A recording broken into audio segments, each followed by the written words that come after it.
Hi all, got a super fun and insanely good Solar Titan build which is broken for Onslaught right now, the Cyclone Maul build. Been using it a ton in Onslaught on Legend difficulty and it shines in almost every area you can need. Does incredible with clearing lots of enemies with our melee, fantastic single target damage with our super, and pretty damn good survivability. Isn't the best when it comes to the individual boss rooms depending on the boss, but every wave outside of that, you'll be the ad clearing machine. Makes every wave so much easier. It'll be easy to clear your first 50 waves on Legend difficulty, even if you're pugging. For our exotic armor piece, we're going to take Pyro Gale Gauntlets. This makes it so our Burning Maul is now a one-hit slam that does way more damage and it creates several Cyclones of Flame. It also makes it so Consecration's second slam creates Cyclone of Flame, so we're igniting a ton of enemies with this. For our super, we're going to be grabbing Burning Maul. This is just super essential with Pyro Gale. It's basically a big part of our build. It's the reason why we do so much single target damage up close. It's fantastic. Class ability, I'm taking Rally Barricade over Towering Barricade, but it's up to personal preference a little bit here. I just liked Rally Barricade for boss rooms if you need to stay back with your team and pepper targets. Works out great because it helps with damage fall off. And then for jump, I go with Catapult Lift, but it's up to your personal preference, whatever you prefer. Throwing Hammer is what I'm going to use over Hammer Strike, just because we're already going to be up close and personal with Consecration, and Throwing Hammer is nice if I ever just need to chuck it at something. Grenade, this is also up to personal preference, but I will say I don't think you really need a healing grenade. Maybe there might be some situations where it could be helpful, but that's up to you if you want to use that or not. I preferred Fusion Grenade, but any grenade that you'd like works out great. For our aspects, we're going to be grabbing Roaring Flames. This makes it so final blows with solar abilities or ignitions increase the damage of your solar abilities. This stacks up to 3 times. This is fantastic, adds to a lot more damage because of our super and our melee. And then our second aspect, which is essential to this build, is Consecration. Basically, while you slide, it can activate your charged melee to launch a wave of solar energy forward, damaging, and it scorches targets in front of you as you leap up in the air. If you press the button again, your charged melee, you'll slam into the ground, create a second larger wave of damaging solar energy. If it hits a scorched target, which they should be because of the first part of this melee, they ignite, which is just fantastic. It can lead to ignite explosions, and it can also stun unstoppable champions, but also creates flame cyclones because of our Pyro Gale Gauntlets. For our fragments, we're going to be starting off with Ember of Empyrean. This makes it so our solar weapon or ability final blows extend the duration of restoration and radiant effects applied to you. Our uptime for Restoration Radiant is insane. It almost never goes down when we're in combat, which leads to way more survivability and damage. Next fragment, we're going to be grabbing Ember of Mercy. When you revive an ally, you and other nearby allies gain restoration. Picking up a fire sprite grants restoration. We're so much tankier because of this. It's fantastic. Next up is Ember of Ashes. You apply more Scorched stacks to targets, just more damage there. And then Ember of Searing. Defeating Scorched targets grants melee energy and creates a fire sprite. This is so good for this build. I can't even tell you how many times it basically saved me, and you get your melee back so fast.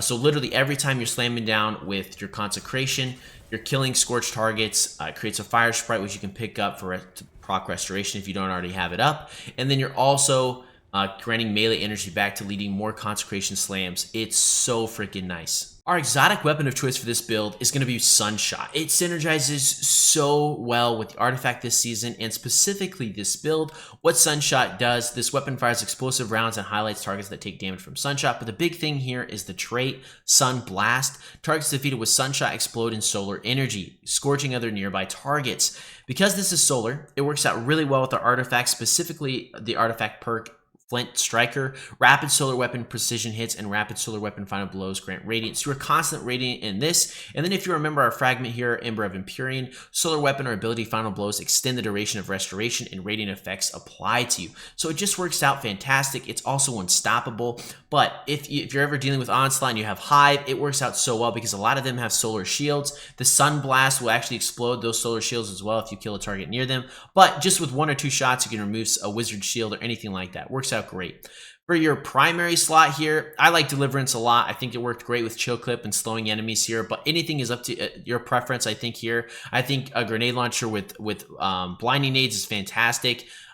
Anything with like stasis or fusion I think is great for slowing targets and dealing with them, and it can play into the artifact as well. So I like Deliverance a lot. I think Riptide could be really good. Any kind of grenade launcher, you can also use a sidearm if you feel like you need anti-barrier, but you really don't in Onslaught. For my heavy, I went with Apex Predator. I think this weapon just works out really well overall. I love love having bipod, and it can also track. It was great for all boss encounters and for ad clearing as well. But these weapons, they just synergize so well with this build. I really enjoyed it. For mods, let's start with our head here. First one, we've got Harmonic Siphon. This just works out fantastic with Sunshot. Rapid Solar Weapon Final Blows create an Orb of Power. It's just great to have on. We got Hands On, gain bonus super energy on melee kills. Obviously, this just synergizes really well with our melee, and we're getting a ton of super energy from this overall. Ashes to Assets. This is really good too, especially since I'm using Fusion Nade, but if you like to use Healing Nade or something like that, if you just need to survive. Powerful Friends is fantastic just overall, and you can also grab a heavy ammo finder if you wanted to, if you're not getting enough heavy, but overall I think this synergizes fantastic. For our hands, we've got Impact, Induction, causing damage with a powered melee attack, reduces your grenade cooldown, so it's kind of synergizing really well with our super, with our melee and our grenade constantly. Melee Kickstart, this is fantastic. When your melee energy is fully expended, your armor charge is consumed, and you gain melee energy for each armor charge. So we're picking up orbs all the time, we're getting armor charges back like crazy. This helps us get us back our melee really freaking fast. We have Heavy Handed here too. Your powered melee final blows create orbs of power. Just great to get supers for you and your allies. But actually, if you wanted to, if you just want to do more melee overall, you could actually double stack melee kickstart. Works great too.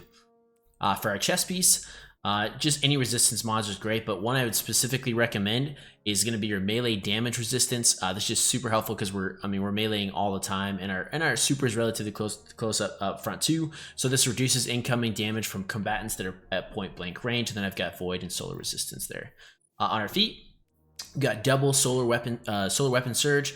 Your solar weapons gain a small bonus to damage while you have an armor charge. Your armor charge now decays over time. This is really nice too because it plays in with Sunshot, but also plays in with our heavy that we chose too, so you can double stack these. So Solar Weapon Surge is fantastic, and I think this is really essential with this build. Recuperation replenishes health each time you pick up an Orb of Power. It just helps us stay alive, especially when we're in melee range. It's fantastic.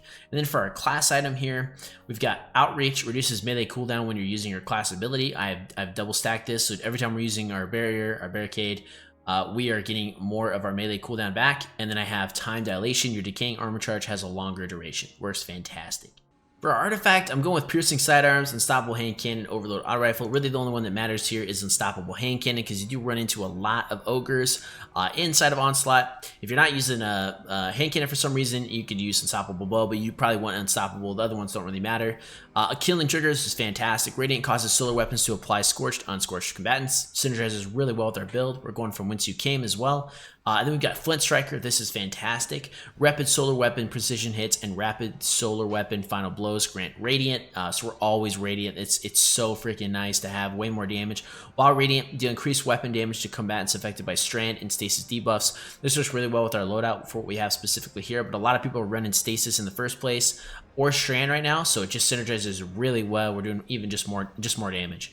Heart of the Flame, casting your solar super grants nearby allies Radiant and increases the damage of your super for each nearby ally. This is just so good for our build and our super, just more damage overall. Wish into Being, while your super is nearly fully charged, ability Final Blow spawn orbs of power. Just another way to get more orbs here, which is really nice. Then we got Revitalizing Blast, causing damage with the solar ability, weakens champions and bosses for a short duration. This is essential. Definitely recommend picking this up. And then we've got Overload Rocket Launchers, just because you run into Overload champions from time to time. And then we've got Razor Precision, while Radiant Solar Precision Final Blows cause combatants to ignite. The gameplay loop for this build revolves around using Consecration as much as possible. You're also going to want to pick up those Fire Sprites to proc Restoration whenever you can, and using Sunshot, Nades, and other weapons as filler until your melee is back up and it's a good time to slam again.